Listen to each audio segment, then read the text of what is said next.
really comes down to my focus on really trying to empower women to make financial advice as approachable as I can for them. And to that end, I've recently launched a new website, which is Leapfrog Women and Money. And that's really all about educating women about what their financial options are and trying to make them more confident. I often refer to it as a place for women to go and get extramarital advice. They might be in a great relationship, but sometimes they might not be comfortable to ask their partner exactly what a particular thing means.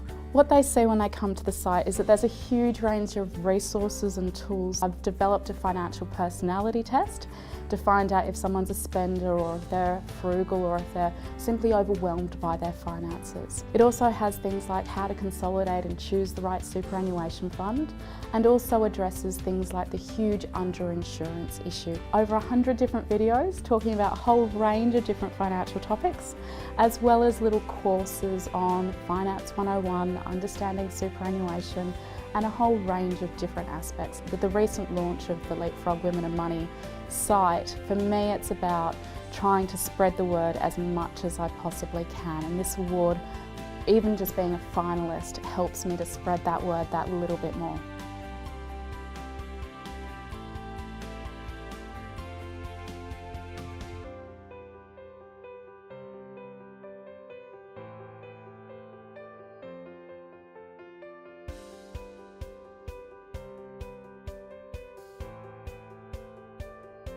One of the things I've done or created is a workshop series called Wealthy Wise Women. The philosophy around Wealthy Wise Women is it's to really educate and empower women. I'm really trying to increase their financial literacy and really get them to understand that a man is not a plan and they need to stand on their own 2 feet. Over the past 15 months, I've run 4 workshops. I've had 200 women attend. I get some amazing speakers, and we've raised $5,000 for charity. I've got 3 charities: Think Pink Foundation, Fitted for Work, and Women's Health West. Just with Women's Health West, I also use those proceeds to charity to go towards a financial literacy program for their African community, and a couple of weeks ago I ran a workshop for 20 Burmese women from the Chin community, which is really exciting because it's almost recycling. So you're using the proceeds from the workshop, from women who've paid who can afford financial literacy, to using it to women who can't afford it. I think what's really rewarding about the workshops is knowing that you've connected all these women, provided them with some new knowledge, things that they didn't know before, inspired them to take a next step in their lives.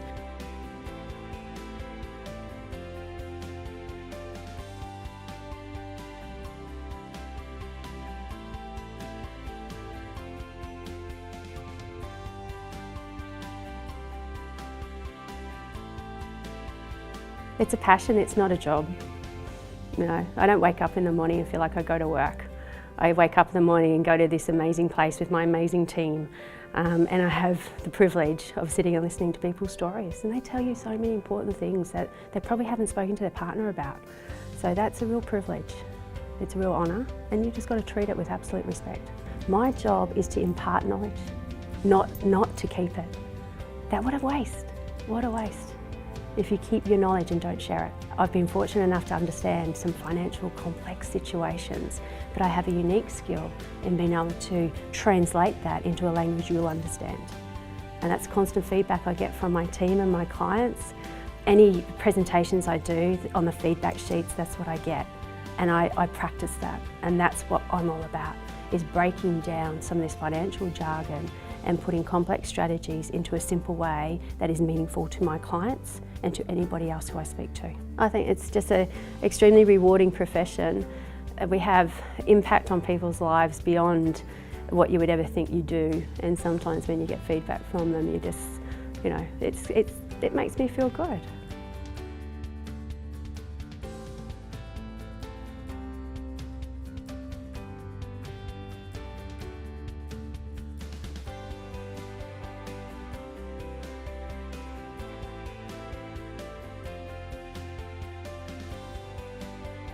When I was 10 years old, I accompanied my mum for the weekly shopping trip. and we lined up at the ATM, but when we got to the front of the queue there was no money in the bank. And she turned to me, and after cursing what she thought was my father's lack of financial management, she said, "You know, darling, women, we're only one husband away from poverty."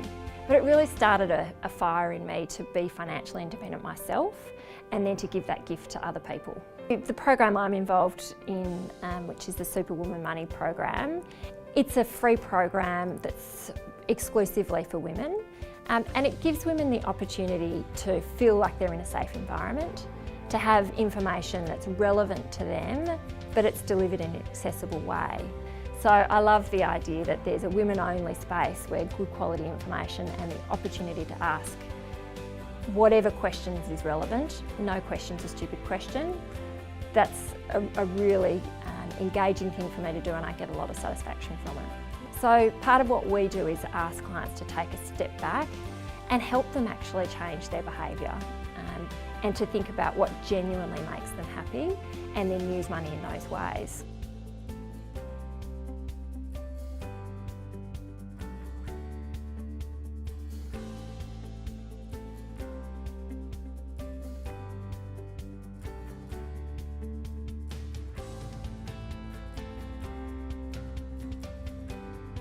I don't think I've ever had a client that's just come because they want you to tell them what to do with their money. I want a relationship. I run workshops, I run seminars, they're all run over many series of weeks. We're putting people's financial decision making back in their hands, not in our hands. They're making the decisions. And they get excited about it. They come to reviews with a notebook and a pencil and insightful questions. It's exciting, that's a high five moment.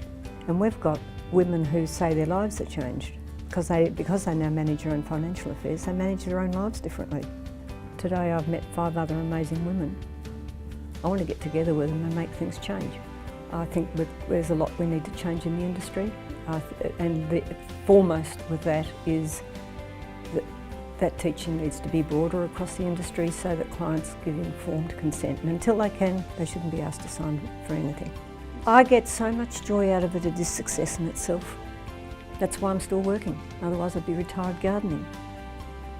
I love doing what I'm doing.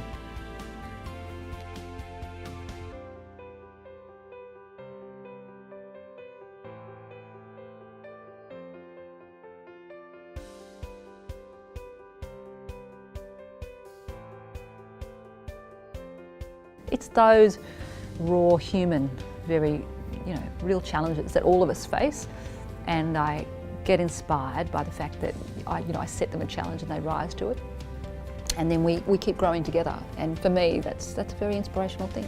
I think that's a bit of an adrenaline drug that you look for. Is just, I'm not really into famous people. I'm actually more into everyday Australians battling the odds and looking at what they're up against. And that can be anything from someone diagnosed with cancer in a family and looking at how the family's going to pull together and deal with that.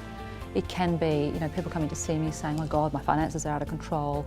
I had a lady say to me, "I bought my husband a boat because we were fighting so much, and that's on the credit card too, and we couldn't afford it, and it's just completely out of control. And unless you take it all, we're going to lose our house." And watching people climb out of that and achieve milestones, I find that really inspirational. They'll come in and they'll have a big grin on their face and say, "You set me the goal. I've done it. I've reined the credit card debt. I've cut the credit card up."